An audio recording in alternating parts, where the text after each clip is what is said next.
우리가 세상에서 가장 사랑받는 단어가 있다면 아마도 사랑이라는 단어가 아닐까 그런 생각이 듭니다.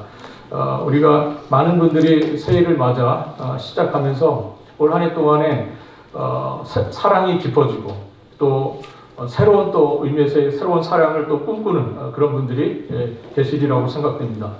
그러나 우리가 사랑을 많이 말하고 또 우리가 사랑을 가까이서 많이 접하고는 있지만 사실 오늘이라고 하는 이 시대, 오늘날의 모습을 살펴보면 사실 이 사랑에 대해서 굉장히 잘못된 환상에 많은 분들이 빠져 있고 또 사랑을 잘못 왜곡하여 이해하는 그런 시대라고 볼 수 있습니다. 우리가 사랑이라고 말을 하지만 사실 그것이 어떤 의미에서는 어떤 자기 집착일 수 있고요. 그래서 그런 왜곡되고 삐뚤어진 사랑 때문에 오히려 상대방을 어렵게 하기도 하고 또 고통을 주기도 하는 것이 저희들의 모습이 아닌가 그런 생각이 듭니다. 그래서 사랑은 많이 말하지만 참된 의미에서의 사랑, 진정한 의미에서의 사랑을 우리가 참 경험하기 어려운 것이 요즘 시대가 아닌가 하는 그런 생각이 듭니다.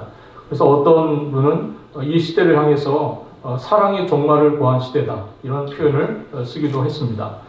사도 바울이 그의 사랑하는 믿음의 아들 디모데에게 보낸 편지에서 디모데후서 3장 1절로 4절을 보면 이런 말을 합니다. 너는 이것을 알라. 말세에 고통하는 때가 이르러 사람들이 자기를 사랑하며 돈을 사랑하며 자랑하며 교만하며 비방하며 부모를 거역하며 감사하지 아니하며 거룩하지 아니하며 무정하며 원통을 풀지 아니하며 모함하며 절제하지 못하며 사나우며 선한 것을 좋아하지 아니하며 배신하며 조급하며 자만하며 쾌락을 사랑하기를 하나님 사랑하는 것보다 더하며 라고 이렇게 그 시대의 말씀을 했습니다. 즉 이 시대가 지나갈수록 세상이 흘러갈수록 점점점 이런 어떤 사랑이 왜곡된 모습 그런 것이 더 많이 나타나게 될 것이다 하는 그런 말씀입니다. 심히 잘못되고 왜곡된 그러한 사랑의 모습이 이 디모데후서의 말씀에 쭉 이렇게 연결되어 있는 것을 볼 수 있습니다. 이 시대의 사람들은 이 사랑의 대상을 잘못 알고 있을 뿐만 아니라 더 나아가서 그 사랑하는 방식에도 매우 문제가 있는 것을 보게 됩니다. 이러한 잘못된 어떤 사랑에 대한 인식, 이 환상을 깨고 왜곡된 사랑에 대한 어떤 그런 신화를 깨고 우리가 참된 의미에서의 온전한 사랑, 참된 사랑을 깨닫고 우리가 그것을 알아가는 일은 굉장히 어렵고 힘든 그런 시절이 되었습니다. 그러나 사랑하는 성도 여러분, 우리는 모두가 다 예수 그리스도 안에서 계시된 예수 그리스도 안에서 나타난 하나님의 사랑을 통해서 사랑이 무엇인지를 아는 사람들입니다. 할렐루야. 이 시대가 그렇지만 우리 모두는 예수 그리스도 안에서 나타나신 예수 그리스도께서 계시하여 주신 그 하나님의 사랑 그것을 우리 모두가 경험하여 알고 있는 그런 사람들이다 하는 겁니다. 요한일서 4장 9절과 10절에서 이렇게 말씀합니다. 하나님의 사랑이 우리에게 이렇게 나타난 바 되었으니 하나님이 자기 독생자를 세상에 보내심은 그로 말미암아 우리를 살리려 하심이라. 사랑은 여기 있으니 우리가 하나님을 사랑한 것이 아니요 하나님이 우리를 사랑하사 우리 죄를 속하기 위하여 화목제물로 그 아들을 보내셨음이니라. 우리가 사망이 죽음이 왕노릇하는 이 시대에서 우리를 영원한 생명으로 인도하는 것 그것은 바로 사랑입니다. 우리를 어둠에서 빛으로 죽음에서 생명으로 옮기는 것 그것은 바로 사랑, 하나님의 사랑입니다. 그러므로 사랑은 생명의 땅과 죽음의 땅을 이어주는 다리와 같은 겁니다. 그러므로 죽음에서 생명으로 넘어가는 그 다리 그것은 바로 사랑이다 할 수 있습니다. 우리를 죽음으로부터 생명으로 이어준 다리 그것은 뭡니까? 바로 예수 그리스도의 사랑이시죠. 그 사랑이 우리를 죽음에서 생명으로 넘어가도록 하셨습니다. 어떤 의미에서 우리가 얼마 전에 보낸 성탄절, 성탄의 의미도 바로 이런 것이라고 할 수 있을 겁니다. 오늘 우리에게 허락된 이 본문 하나님의 말씀인 골로새서 3장 12절로 17절의 말씀은 우리가 읽어보면 너무나 이 의미가 분명하기 때문에 사실은 어려운 주석서나 이런 해설서가 사실 필요가 없을 정도로 오늘 본문의 말씀은 그 메시지가 아주 명확합니다. 사도 바울은 골로새 교회 보낸 이 편지에서 이 후반부를 시작하는 3장에서 중요한 권면을 하고 있습니다. 진리를 깨닫게 된 우리, 진리를 알게 된 너희가 그러면 어떻게 살아가야 할 것이냐 하는 그 문제를 이야기하고 있습니다. 진리를 알게 된 우리, 예수 그리스도를 알게 되고 예수 그리스도 안에 계시된 그 하나님의 사랑을 알게 된 우리가 그렇다면 우리는 앞으로 어떻게 삶을 살아가야 할 것이냐 하는 그 문제를 오늘 본문이 말씀해 주고 있습니다. 오늘 본문 첫 절인 12절이 이렇게 시작을 하고 있습니다. 그러므로 너희는 하나님의 택하사 거룩하고 사랑받는 자처럼 공일과 자비와 겸손과 온유와 오래 참음을 옷 입고 이렇게 시작하고 있습니다. 여기에 공일과 자비와 겸손과 온유와 오래 참음, 이것은 우리의 신앙에 있어서 굉장히 중요한 그런 덕목이 되는 미덕과 같은 그런 덕목들입니다. 그러나 이 모든 덕목이 지향하고 있는 바가 있습니다. 향하고 있는 것, 그것은 바로 사랑입니다. 따라서 사도 바울이 이야기하려고 하는 것은 하나님이 옷 입혀주신 옷, 하나님께서 우리에게 입혀주신 옷은 바로 사랑이라고 하는 옷이고 이것이 바로 모든 그리스도인들이 기본적으로 입어야 될 의복이다 하는 겁니다. 하나님께서 우리에게 사랑이라고 하는 옷을 덧입혀 주셨다 하는 겁니다. 고린도전서 13장의 말씀, 우리가 잘 아는 말씀이죠. 우리가 사랑장이라고 말하는 고린도전서 13장에서 사랑이 없으면 우리가 천사의 방언을 해도 그리고 천사의 말을 해도 예언을 해도 심지어 산을 옮길 만한 믿음이 있고 구제를 많이 하고 심지어는 자기 몸을 불사르도록 메워준다 할지라도 아무 소용이 없다. 사랑이 없으면 우리가 하는 모든 것 아무 의미가 없는 것이 된다. 이렇게 말씀을 하고 있습니다. 성경이 우리에게 일관되게 말씀하시는 바는 사랑을 모르는 그리스도인, 사랑을 경험하지 않은 그리스도인은 존재할 수 없다는 겁니다. 우리가 그리스도인이라고 말했을 때는 우리는 사랑을 알고 있는 사람이라는 의미고 우리는 하나님의 사랑을 알고 있는 사람, 체험한 사람, 그것으로 옷 입고 있는 사람이라는 그런 의미를 갖고 있는 겁니다. 그래서 하나님께서 우리를 택하신 이유, 그것은 우리로 하여금 새로운 사랑의 삶, 새롭게 초대된 그 사랑의 삶으로 우리가 살아가도록 주님께서 우리를 택하시고 부르셨다 하는 겁니다. 왜곡된 사랑이 아니라 이 시대에 잘못된 사랑이 아니라 참된 사랑, 그리스도 안에서 계시된 하나님의 그 온전한 사랑, 그 사랑으로 살아가라 하는 것입니다. 공율과 자비와 겸손과 오래 참음과 온유함과 오래 참음은 그 사랑을 이루는 구체적인 어떤 그 마음들입니다. 사랑을 이루는 구체적인 마음들이라고 할 수 있습니다.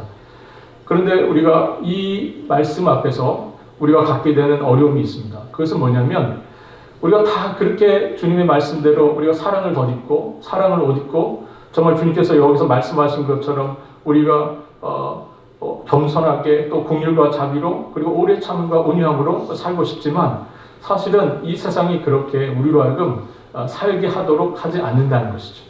우리가 이 세상을 살 때에 이 세상은 어두운 세상이다 보니까 우리가 이렇게 살면 우리가 손해가 많이 날 것 같아요. 그런 생각 안 드십니까? 이렇게 살면 정말 우리의 삶에 손해가 많을 것 같기 때문에 많은 그리스도인들이 정말 이 사랑으로 이 시대를 살아가지 못하는 어려움이 있습니다. 우리가 다들 자기만 생각하며 살고 있는 이 시대 속에서 이 말씀대로 산다. 그리고 친절하게 대해도 감사할 줄 모르는 사람들 앞에서 이 말씀대로 산다. 그리고 겸손하면 못난 줄 알고 없인 여기려고 하는 이 사람들 앞에서 이 말씀대로 산다. 우리가 따스한 마음으로 대해주면 필요할 때만 찾는 이 사람들 앞에서 이 말씀대로 산다. 그렇게 하는 것. 또 참아주면 함부로 대하기 일수인 이 시대 사람들 앞에서 이 말씀대로 산다 하는 것은 굉장히 어렵고 사실 힘든 일입니다. 현실이 이렇다 보니까 하나님 말씀대로 사는 일이 굉장히 어렵습니다. 그런데 여러분, 우리가 진리를 따라 사는 일이 쉽다고 성경은 말씀하지 않고 있다는 게 사실이에요. 그럼 진리를 따라 사는 일이 쉬운 길입니까? 우리가 주님을 따라가는 길, 주님의 말씀대로 사는 이 일이 쉬운 길입니까? 넓어서 많은 사람들이 호응하고 따라주는 그러한 삶입니까? 그렇지 않죠. 우리 주님께서 말씀하신 대로 주님을 따라가는 길, 그리고 진리를 따라 사는 삶은 좁은 길을 들어서는 거예요. 그래서 그 길이 협착하고 어려워서 찾는 이들이 많지 않은 길을 우리는 가는 사람들입니다. 우리가 그렇게 부름을 받았다는 사실을 여러분 기억하시길 바랍니다. 하나님께서 우리가 이 길을 갈 때에 사랑이라고 하는 옷을 이렇게 입고 가기를 원하세요. 하나님께서 특별히 우리를 위해서 골라주시고 우리에게 입혀주신 옷이 이 사랑이라고 하는 옷입니다. 이 옷을 우리가 자랑스럽게 입고 이 주님께서 오라고 하신 그 길을 우리가 따라가야 하겠다 하는 것입니다. 오늘 이 긍휼과 자비와 겸손과 온유와 오래 참음의 옷을 입은 우리가 구체적으로 어떤 삶을 살아가야 하는지에 관한 말씀이 바로 그 뒤에 13절에 나옵니다. 13절 말씀을 한번 같이 읽어보도록 하겠습니다. 누가 누구에게든지 불만이 있거든 서로 용납하여 피차 용서하되 주께서 너희를 용서하신 것 같이 너희도 그리하고. 주께서 너희를 용서하신 것 같이, 즉 주님께서 용서의 본을 보여주셨으니 그리스도인이라고 하면 당연히 용서하는 삶을 살아가야 한다는 겁니다. 사랑의 옷을 덧입은 우리가 어떻게 살라고요? 용납하고 용서하는 삶을 살라고 주님께서 말씀하고 있습니다. 우리가 골프웨어를 입으시면 뭐 하겠다는 이야기죠? 그렇죠. 골프를 치시겠다는 이야기입니다. 예. 골프웨어를 왜 입습니까? 그렇죠. 골프웨어를 입는 이유는 골프를 잘 치기 위해서입니다. 물론 다른 목적을 가지고 계신 분들 계실지 모르겠지만 골프웨어를 입는 이유는 골프를 잘 치기 위한 겁니다. 야구 선수가 야구복을 입습니다. 이유가 뭡니까? 그렇죠. 야구를 잘하기 위해서입니다. 우리가 각종 운동 경기가 각각 종목에 따라서 운동복이 다 따로 존재합니다. 그 이유가 뭘까요? 좋은 결과를 내기 위해서 그렇습니다. 하나님께서 우리에게 사랑이라고 하는 옷을 입혀주셨습니다. 무엇 때문에 입혀주셨을까요? 뭔가를 잘 하도록 사랑의 옷을 입혀주신 겁니다. 무엇을 잘하라고 하십니까 지금? 용납하고 용서하라.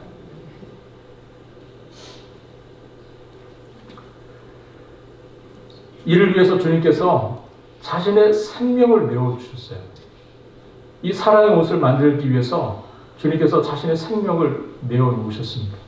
자신의 생명으로 사랑의 옷을 우리에게 입혀주시고 우리로 하여금 이 세상을 살아가는 동안에 서로 용납하고 용서하는 삶을 살도록 주님께서 그렇게 우리를 초대하셨다는 겁니다. 서로 용납하지 않는 사랑, 서로 용서하지 않는 사랑이 존재할 수 있을까요? 사랑을 경험하는 자는 용서를 실천하게 되어 있습니다. 반대로 용서가 없는 사람은 사랑을 아직 경험하지 못한 사람입니다. 이건 너무나 당연한 이치죠. 서로 사랑하자는 말, 우리가 성경에서 말씀하는 서로 사랑하자는 이 말은 서로 용납하고 용서하자 그런 뜻입니다. 우리가 서로 사랑하자 하면서 용서를 안 해요. 그거는 뭔가 안 맞는 이야기를 하는 겁니다. 서로 사랑합시다 말하는 건 서로 어떤 의미라고요? 서로 용서합시다 그런 뜻입니다. 주님께서 우리를 용서하신 것처럼 우리도 그 사랑의 옷을 덧입고 서로 용서하는 삶을 살아가야 한다 하는 겁니다. 기독교 신앙은 혼자 득도를 추구하는 그런 신앙이 아닙니다. 그런 종교가 아니에요. 기독교 신앙은 언제나 타인과의 관계성 속에서 놓여 있습니다. 그래서 이웃 사랑을 통해서 하나님 사랑을 이루라고 성경은 말씀하고 있어요. 요한일서 4장 20절로 21절 말씀 우리 같이 한번 읽어보도록 하겠습니다. 요한일서 4장 20절 21절. 네, 같이 읽습니다. 누구든지 하나님을 사랑하노라 하고 그 형제를 미워하면 이는 거짓말하는 자니 보는 바 그 형제를 사랑하지 아니하는 자는 보지 못하는 바 하나님을 사랑할 수 없느니라. 우리가 이 계명을 주께 받았나니 하나님을 사랑하는 자는 또한 그 형제를 사랑할지니라. 이 말씀이 이해하기가 어려우신가요? 이 말씀이 전하는 바는 너무나 분명합니다. 형제를 사랑하지 않는 자, 하나님을 사랑하는 자가 아니라는 겁니다. 우리가 하나님 사랑을 아무리 말을 해도, 우리가 하나님 사랑한다고 아무리 고백해도 형제를 용서하지 않는다? 하나님 사랑하는 자가 아닙니다. 그는 거짓말을 하고 있는 거예요. 이 세상은 너 없이도 나 사는 데 지장 없다. 너 도움 없어도 나 잘 살아갈 수 있다. 이렇게 말하는 세상입니다. 상대가 별로 그렇게 필요하지 않아요.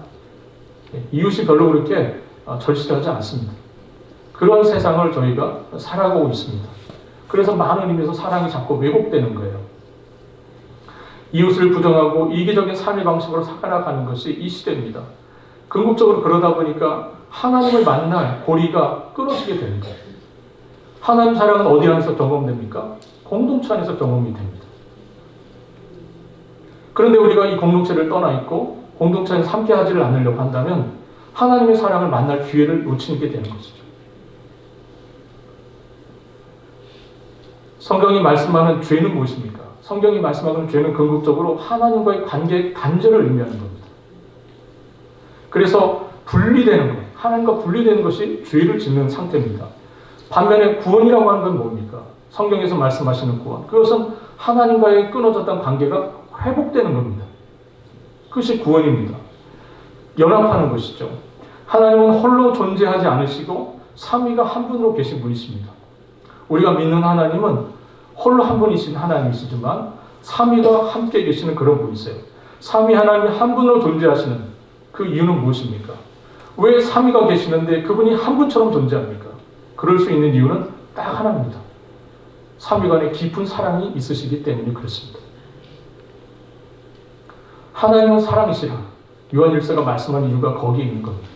삼위일체 하나님이 존재하실 수 있는 방식, 삼위가 하나로 계실 수 있는 이유는 그분 사이에 뜨거운 사랑이 있으시기 때문에 그렇다는 것이죠. 완전한 사랑이 하나로 만들어 준 겁니다. 기독교 신앙에는 그 전제가 공동체에 있습니다. 우리가 말씀드린 것처럼 우리가 뭔가 홀로 득도하는 그것이 기독교 신앙이 아니라고 말씀드렸습니다. 그리스도 안에서 하나님의 자녀로 회복된 사람은 다른 믿는 사람들과 함께 하나님 그리스도 안에서 한 몸을 이루게 됩니다. 예수 그리스도를 주님으로 고백하는 모든 이들이 그리스도 안에서 한 몸이 되는 거예요. 우리는 한 지역에서 지역 공동체를 이루며 하나님의 언약 백성으로서 자라가게 되고요. 우리가 한 몸으로 모여서 위로는 하나님을 찬양하고 또 옆으로는 그리스도의 말씀으로 서로 가르치고 권면하며 살아갑니다. 이것이 지역교회, 이 세상에 허락된 하나님의 교회의 본질적인 모습입니다. 그리스도를 머리로 하여 연합한 사람들은 그리스도 안에서 자라가는 사람들입니다. 그리스도를 머리로 하고 우리 모두가 그 몸의 지체가 되어서 우리가 그 한 몸을 이루어 함께 자라가는 것, 그것이 바로 성경이 말씀하고 있는 교회의 모습입니다. 우리 모두가 사실 변화되어가는 과정 속에 있는 사람들입니다. 지난번에 한번 말씀드렸는데 우리가 우리가 부흥회 때 우리 이성철 목사님께서 우리는 뭐 하는 중이라고요 지금요? 우리는 지금 공사 중이에요. 우리는 지금 완전한 상태가 아닙니다. 우리 모든 다 지금 공사 중이에요. 우리 몇몇 성도님들 가정에 얼마 전에 집집마다 이렇게 이런저런 수리들을 하시면서 공사를 하시는 분들이 많이 계시더라고요. 그럼 어떻습니까? 집안이 어수선하고 정신없고 뭔가가 이렇게 어정쩡하고 그렇지 않습니까? 그죠? 공사를 하고 있기 때문에 그렇습니다. 이 아까 레이프로드 로드에서 오랫동안 공사를 했습니다. 최근에는 거의 이제 공사가 마무리돼서 길이 완전히 개통이 됐는데 중간중간 자꾸 길을 막아요. 공사 중이라고. 그러면 정말 이게 한두 끝도 없이 차가 늘어지고 불편하고 짜증나고 막 이렇죠. 예. 우리 모두가 다 그런 존재들입니다. 이해해 주십시오. 공사 중입니다. 네. 완전한 모습을 기대하기 어렵다 하는 겁니다. 우리 모두는 변화의 과정 속에 있고 그리스도를 머리로 하고 우리 모두가 그 몸에 붙어서 우리는 자라는 중에 있는 거예요. 과정 중에 있습니다. 우리의 구원은 완전을 향해서 나아가고 있는 중이다 하는 겁니다. 어떤 분은 출발선에 서 있는 사람이 있어요. 이제 겨우 출발선에 선 겁니다. 또 어떤 사람은 한 중간쯤 가고 있고요. 또 어떤 사람은 상당히 많이 가 계신 분도 계십니다. 많이 가 계신 분도 여전히 우리가 그 인간의 옛 습성이 남아 있어요. 그러다 보니까 우리가 하나로 몸을 이루고 있긴 하지만 그럼에도 불구하고 우리 사이에는 많은 의견의 차이 때문에 서로 갈등하고 그리고 서로 분열하고 하는 것이 어떤 의미에서는 너무나 자연스럽고요. 어떤 의미에서는 필요해 보이는 거기도 합니다. 왜냐하면 이러한 갈등 속에서 우리가 성장하기 때문에 그렇습니다. 사도 바울은 이 사실을 너무나 잘 알고 있었고 그가 가서 전도하고 개척하여 세웠던 교회들마다 이 문제가 없는 교회가 없는 걸 알아요. 바울 사도는 교회를 개척하고 교회를 세우고 그 과정에서 교회가 자란 중에 모두가 다 이 문제에서 자유로운 교회가 없는 것을 그가 알고 있었습니다. 그래서 그는 모든 편지에서 한 몸으로 살아가는 것, 우리가 그리스도를 머리로 하고 우리가 한 몸이 되어서 연합하여서 살아가는 그 문제에 대한 권면을 그의 서신서마다 계속하고 있습니다. 우리가 어떻게 하면 한 몸을 이룰 것인가? 우리가 어떻게 하면 그리스도 안에서 한 연합된 몸을 이루어 나갈 것인가? 우리가 어떻게 하면 그리스도의 참된 몸을 이루어갈 수 있을 것인가에 대한 권면을 그가 서신서 끝마다 계속해서 그런 권면들을 하고 있는 것을 볼 수 있습니다. 그래서 우리가 앞서 말씀드린 온유와 겸손과 친절과 인내와 같은 미덕들이 필요하고 그것들이 교회 안에서 강조되어야 하고 더 나아가서 용서와 사랑이 또한 강조되어야 하는 것이 너무나 당연한 것이라고 할 수 있습니다. 그럴 때 비로소 교회는 한 몸을 이룰 수 있고 그리스도의 평화를 우리가 누릴 수 있게 되기 때문에 그렇습니다. 사랑은 우리 몸에 걸쳐진 그 옷들을 완전하게 묶어주는 띠와 같습니다. 따로따로 있는 것들을 하나로 묶어주는 연합체로 만들어주는 것이 바로 사랑이죠. 조화를 이루게 하고 온전하게 하는 것이 바로 사랑입니다. 오늘 보면 14절 말씀 한번 같이 읽어보도록 하겠습니다. 14절입니다.